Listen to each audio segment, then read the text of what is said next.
할렐루야. 예배를 사모하여 주님 앞에 나오신 모든 분들을 축복하고 환영합니다. 추석 명절을 보내고 있습니다. 도도 말고 돌도 말고 한가위만 같아라 라는 말이 있는데요. 우리의 신앙과 또 우리의 믿음이 도도 말고 돌도 말고 진리등대교회 성도들만 같아라 하는 말이 되기를 주님의 이름으로 축복합니다.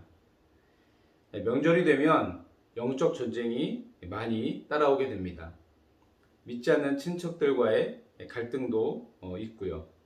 또 믿는 가정들끼리 모인다고 해서 은혜만 있는 것도 아닐 것입니다.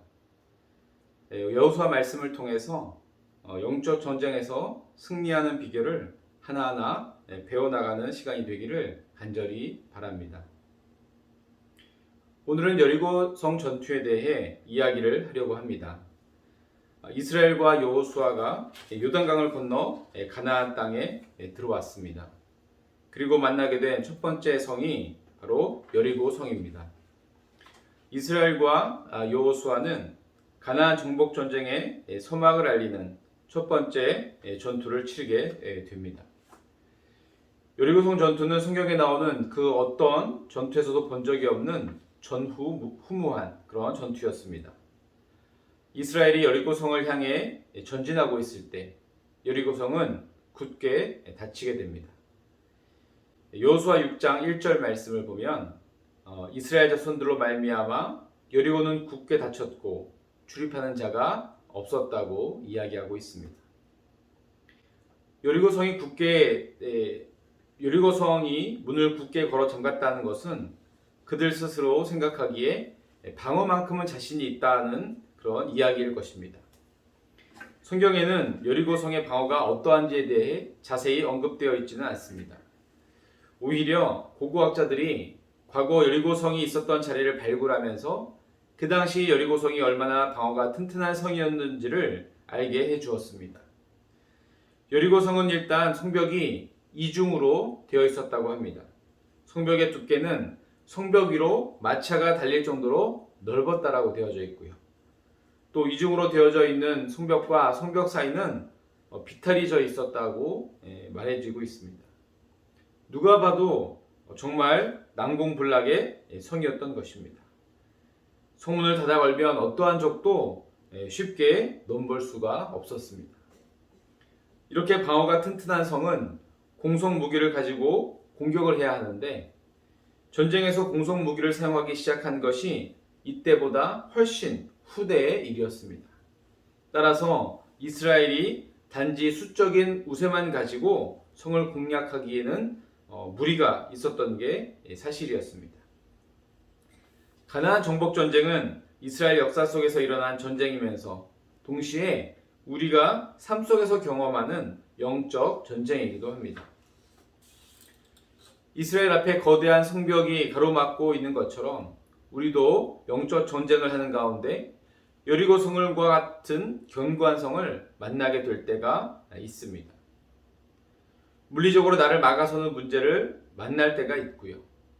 또 정서적으로 용납할 수 없는 어떤 선을 경험하기도 합니다. 사탄이 주는 두려움이 나를 막아서기도 하고요. 심지어 나 스스로가 벽이 되는 경우도 있다는 것입니다. 여호수아와 이스라엘이 여리고성을 어떻게 극복했는지를 살펴보므로 우리를 막아서는 이 여리고성을 어떻게 극복할지 우리는 배울 수 있습니다. 하나님은 여리고성을 마주하고 있는 여호수아와 이스라엘에게 한 가지 전략을 말씀해 주십니다. 하루의 성을 한 바퀴 돌아라. 전투병, 나팔을 든 제사장, 언약궤, 백성들 순으로 성을 돌아라. 성을 도는 동안에는 제사장은 나팔을 불고 백성들은 아무 말도 하지 말아라. 그렇게 6일 동안을 해라. 그리고 7일째에는 7바퀴를 돌아라. 그리고 마지막에 나팔을 길게 불면 모두 큰 소리로 외쳐라. 끝. 간단해 보이면 간단하기도 하고 황당해 보이기도 한 그런 전략입니다. 이 전략 속에 여리고의 방어를 무너뜨리는 비결이 담겨져 있습니다. 승리의 비결 첫 번째, 여리고성 전투는 임재의 전쟁이었습니다. 여호수아 6장 8절에서 9절 말씀을 보겠습니다. 여호수아가 백성에게 이르기를 마침에 제사장 7은 양각 나팔 7을 잡고 여호와 앞에서 나아가며 나팔을 불고 여호와의 언약궤는 그 뒤를 따르며 그 무장한 자들은 나팔 부는 제사장들 앞에서 행진하며 후군은 궤 뒤를 따르고 제사장은 나팔을 불며 행진하더라. 이스라엘이 여리고성을 돌 때 그 가운데에 언약궤가 있었습니다. 제사장 7은 여호와 앞에서 나아갔다라고 되어져 있죠. 또한 언약궤가 제사장 7의 뒤를 따랐다고도 되어 있습니다. 언약궤가 곧 여호와 하나님이라고 말하고 있는 것입니다. 실제로 언약궤는 하나님의 임재를 나타냈습니다. 언약궤를 덮는 뚜껑을 속죄소 또는 시은소 이렇게 부르게 되어지고 이 뚜껑과 함께 이 두 그룹이 날개로 이것을 덮고 있는 그런 형상을 가지고 있습니다. 출애굽기 25장 말씀에는 거기서 내가 너와 만나고 속죄소 위 곧 증거궤 위에 있는 두 그룹 사이에서 내가 이스라엘 자손을 위하여 내게 명령할 모든 일을 내게 이르리라. 하나님께서 속죄소 위 두 그룹 사이에서 모세와 만나겠다라고 말씀해 주시고 있는 장면입니다. 그래서 언약궤는 하나님의 임재를 상징했습니다. 요단강을 건널 때도 언약궤를 통해 하나님께서 기적을 일으키시고 이스라엘과 함께 하시는 것을 보여주었었습니다.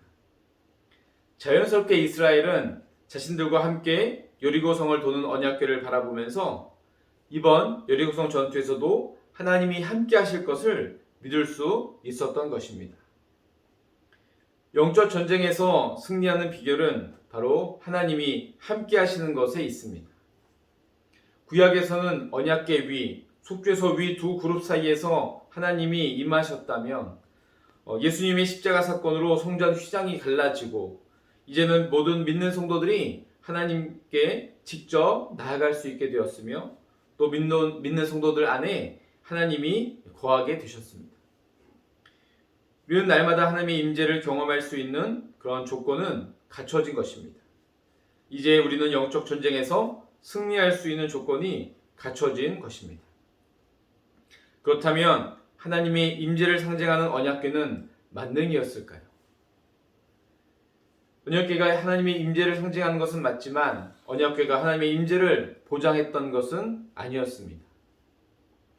사사기 시대의 끝 무렵에 엘리 제사장 시절에 이스라엘은 블레셋과의 전투에서 패하게 됩니다. 사람들은 언약궤가 있으면 이길 수 있을 것이라고 하면서 전쟁터에 언약궤를 들고 나갔습니다. 하지만 언약궤를 들고 나갔음에도 불구하고 그 전쟁에서 패하게 되고 심지어 언약궤마저 빼앗기는 그런 일이 발생하게 됩니다. 그렇습니다. 언약궤는 하나님의 임재를 상징하는 것은 맞지만 임재와 승리를 보장하는 것은 아니었다는 것입니다. 우리 안에는 성령님이 계십니다. 하지만 그것만으로 승리가 보장되지 않습니다. 승리하기를 원한다면 성령님께 주도권을 드려야 하는 것입니다. 내가 계속 나를 주장하고 있으면 성령님이 일하실 여지가 없습니다. 영적 전쟁에서 승리하는 비결은 하나님의 임재를 날마다 경험하는 것이고 성령님이 일하시도록 내 삶의 주도권을 하나님께 드리는 것입니다. 승리의 비결 두 번째, 여리고성 전투는 침묵의 전쟁이었습니다. 하나님은 여리고성을 도는 이스라엘에게 침묵할 것을 요구하십니다. 성을 도는 데 있어서 굳이 침묵할 필요가 있었을까? 왜 하나님은 침묵하게 하셨을까? 이 지점에서 저는 상상력을 좀 발휘해 보았습니다. 사람들이 침묵하면서 걷고 있습니다. 나팔 소리만이 일정하게 계속 울려 퍼지고 있습니다. 어느덧 사람들은 나팔 소리에 그들의 발을 맞추기 시작합니다. 정확하게 맞춘 발걸음이 땅을 울립니다. 우연히도 그 발걸음은 땅의 진동 주파수와 맞아 떨어집니다. 이 반복되는 발 맞춤에 땅이 진동합니다. 결국은 이 지반이 약해지면서 땅이 꺼지고 성벽이 갈라져서 무너져 내린 것은 아니었을까. 많은 사람이 발을 구르면 땅이 흔들릴 수 있다라고 하는 이런 상상은 저의 경험에서 나온 것입니다. 제가 처음 사회생활을 하면서 입사한 회사에서 어느 날 이 회사 빌딩이 흔들리는 그런 사건이 발생을 했습니다. 꼭대기층에 사장님이 계셨는데 사장님이 직접 건물이 흔들리는 걸 느끼셨던 거예요. 다른 층에서도 건물이 흔들렸다는 이야기가 나왔습니다. 그래서 조사 정밀 이 팀을 불러서 조사를 해보았더니 건물의 중간층쯤에 위치한 회사 동아리룸에서 그 시간대에 신입사원 30여 명이 응원 연습을 하고 있었는데 이 응원 동작에 보면 규칙적으로 발을 구르는 동작이 있었던 것입니다. 원래 높은 건물은 이 설계를 할 때 이런 진동에 대해서 꼭 흔들리도록 그렇게 설계를 하게 되어 있기 때문에 안전에는 문제가 없는 것으로 그렇게 결론이 나긴 했었습니다. 혹시 이렇게 많은 사람들이 발을 맞춰서 땅을 울림으로써 여리고성이 무너지도록 하시려고 하나님이 침묵하라고 하셨나? 이런 상상을 해보았던 것입니다. 이것이 정말 하나님의 의도였는지는 모르겠지만 침묵이 집중하게 만드는 효과가 있는 것은 사실입니다. 우리는 침묵을 통해 하나님께 집중할 필요가 있습니다. 예전에는 TV 채널 선택권이 누구에게 있느냐에 따라 그 집에 권력 서열이 나타난다는 말이 있었습니다. 그런데 요즘은 TV 채널 때문에 싸울 일이 없습니다. 다 자기 핸드폰으로 자기가 보고 싶은 영상을 보기 때문이죠. 원하면 언제든지 SNS와 미디어 속에서 살아갈 수 있는 세상이 되었습니다. 일부러 침묵의 시간을 가지려고 노력하지 않으면 잠잠히 침묵할 수 있는 시간이 없는 것이 우리의 일상입니다. 현대인들은 분주한 일상을 살아갑니다. 분주함은 하나님을 묵상할 시간을 뺏어갔습니다. 하나님이 내 삶 가운데 일하시는 것을 목도할 수 있는 여유를 빼앗아 간 것입니다. 제 경우에 회사에서 퇴근을 할 때 하던 일을 정리하지 않고 그대로 두고 퇴근을 합니다.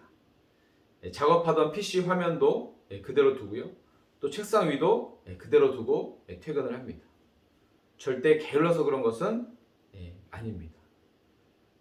물론 그런 면도 없지 않아 있지만 그것만은 아닙니다. 나름의 이유가 있습니다. 퇴근할 때 정리를 하지 않고 그대로 두면 다음날 출근을 해서 어제 하던 일을 바로 시작할 수 있기 때문에 그런 이유 때문에 그렇게 남겨두고 퇴근을 했던 것입니다. 그런데 제가 이번 명절에 부모님 집에 갔다가 책 한 권이 눈에 들어왔습니다. 책들이 쭉 진열되어져 있는데 그 중에 제목 하나가 제 눈에 딱 띄었습니다. 책 제목이 너무 바빠서 기도합니다. 그래서 이제는 좀 바꿔야겠다라는 생각을 했습니다. 하루의 업무의 시작을 어제의 연장선이 아니라 오늘 나와 함께 하실 하나님을 떠올리는 것부터 시작해야겠구나라고 생각이 들었습니다. 우리에게는 잠깐의 멈춤이 필요합니다. 그래야 비로소 하나님이 하시는 일이 눈에 보이게 됩니다. 그래야 비로소 하나님이 어떤 분인지 깨달아지게 되는 것입니다. 이제는 잠잠히 하나님의 임재를 경험하고 하나님의 일하심을 목도해야 할 것입니다. 승리의 비결 세 번째, 여리고성 전투는 순종의 전쟁이었습니다. 이스라엘은 하나님이 알려주신 전략을 그대로 실천에 옮기게 됩니다. 첫째 날 이스라엘은 진영에서 일어나서 언약궤와 함께 여리고성 주위를 한 바퀴 돌고 다시 진영으로 돌아갔습니다. 두 번째 날에도 이스라엘은 진영에서 일어나서 언약궤와 함께 여리고성을 한 바퀴 돌고 다시 진영으로 돌아갔습니다. 셋째 날, 넷째 날, 다섯째 날, 여섯째 날 똑같이 한 바퀴씩 돌고 진영으로 돌아갔습니다. 6일이 지났습니다. 6일이 지났지만 여리고성은 전혀 미동치 않고 있습니다. 성벽에 금이라도 좀 가든지 성벽 위쪽부터 조금 이렇게 허물어지든지 뭔가 변화가 있을 법도 한데 전혀 변화도 없고 미동치도 않는 것이죠. 처음에는 두려움으로 내려다보던 여리고성 사람들도 이제는 저게 뭐 하는 짓인가 하는 표정으로 피식피식 웃기도 했을 것입니다. 일곱째 날은 새벽부터 일어나서 7바퀴를 돌았습니다. 이제는 약속한 마지막 날입니다. 한 바퀴 한 바퀴 횟수가 늘어가면서 뭔가 기대를 가지고 성벽을 쳐다보지만 아무런 변화도 없습니다. 그리고 마침내 마지막 7바퀴를 다 돌고 긴 나팔 소리가 들리고 누구라고 할 것 없이 7일 동안 침묵했던 그 목소리를 다 담아낼 것처럼 그렇게 세상이 떠나가라고 함성을 질렀습니다. 그 순간 그렇게 튼튼해 보였던 여리고성 성벽이 무너져 내렸습니다. 그 순간의 역사가 일어난 것입니다. 그 순간을 우리는 주목해야 합니다. 말씀대로 모든 것을 순종한 그 순간, 그 이전까지는 하나님의 일하심이 느껴지지 않았지만 우리의 순종이 다 채워지는 그 순간에 하나님의 역사가 우리 눈앞에 펼쳐진 것입니다. 열왕기하 말씀에 보면 나아만 장군에 대한 이야기가 나옵니다. 나병 환자였던 나아만 장군이 이스라엘에서 잡혀온 여종의 말을 듣고 엘리사 선지자를 찾아갑니다. 그런데 엘리사는 나와보지도 않아요. 그냥 요단강에 가서 7번 몸을 씻으라는 말만 전할 뿐입니다. 처음엔 나아만 장군이 막 화를 냅니다. 그런데 이 부하의 권유에 따라서 마지못해 7번 몸을 씻게 되어집니다. 성경에는 이 장면을 굉장히 담백하게 이야기합니다. 7번 몸을 잠갔다가 나왔더니 어린아이의 살같이 깨끗하게 되었다라고 그렇게 나오고 있습니다. 하지만 주일학교 아이들에게 이 나아만 장군의 이야기를 설명할 때는 이렇게 담백하게 하지 않습니다. 6번 씻을 동안에 몸의 변화가 아무것도 없었다가 이 부분 굉장히 강조합니다. 7번째 씻고 나올 때 깨끗해졌다. 그렇게 묘사를 합니다. 성경은 마치 순종에 어떤 분량이 있어서 그 분량이 다 채워지기까지 다 채워져야만 하나님의 역사를 경험할 수 있는 것처럼 그렇게 보여집니다. 여호수아 5장 마지막 부분에 여호수아가 하나님의 군대 대장을 만나는 장면이 나옵니다. 여리고에 가까이 이르렀을 때 만나는 것으로 봐서 여리고 전투에서 하나님의 군대가 뭔가 어떤 역할을 하겠구나 이런 기대감을 갖게 만드는 장면이에요. 그런데 여리고성 전투가 벌어지는 내내 하나님의 군대는 무엇을 했다라고 하는 그런 기록이 없습니다. 아마 제 생각에는 하나님의 군대가 이 큰 해물 하나씩 들고 여리고 성벽을 쭉 둘러싸고 있다가 어떤 신호와 함께 한꺼번에 성벽을 때려 부순 건 아닐까 이런 생각도 해봅니다. 자, 무엇이 되었든 간에 하나님은 여리고성을 무너뜨릴 능력이 있으십니다. 하나님의 그 능력은 이스라엘이 여리고성을 몇 바퀴 도느냐에 영향을 받지 않으십니다. 여리고성을 한 바퀴 돌고 나서 무너뜨릴 수도 있었고 2바퀴 돌고 무너뜨릴 수도 있었고 심지어 한 바퀴도 돌지 않고 이스라엘이 여리고성에 도착하자마자 무너뜨릴 수도 있었습니다. 그럼에도 7일에 걸쳐 총 13바퀴를 돌게 하셨다면 거기에 어떠한 이유가 있을 것이라고 생각해 볼 수 있는 것이죠. 바로 순종의 분량을 채우도록 인도하셨다라고 생각을 합니다. 우리가 하나님의 역사를 경험할 때도 순종의 분량을 채우게 하실 때가 있습니다. 우리가 흔한 말로 하나님이 초신자의 기도는 잘 들어주신다 이런 말을 하곤 합니다.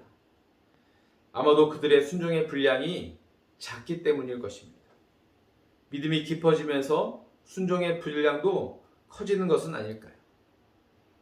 순종의 분량이 커진다고 해서 손해보는 것이 아닙니다. 그만큼 하나님을 더 깊이 이해하고 또 더 풍성하게 경험하게 되는 것이기 때문입니다. 순종의 분량을 채울 때 우리가 반드시 기억해야 하는 것은 포기하지 말아야 한다는 것입니다. 마지막 한 방울의 순종이 채워질 때 우리는 우리의 삶 속에 역사하시는 크신 하나님의 능력을 경험하게 되는 것입니다. 이스라엘이 가나안 땅에 들어와서 처음으로 만난 견고한 성 여리고, 난공불락의 성. 하지만 하나님 앞에서 난공불락은 없었습니다. 하나님 앞에서 무너지지 않을 성벽은 없었습니다. 우리가 아무리 거대한 벽을 만날지라도 두려워하지 않을 것은 하나님께서 무너뜨릴 것이기 때문입니다. 하나님이 이기시는 그 싸움이 되기 위해 필요한 것은 우리가 하나님과 함께하는 것입니다.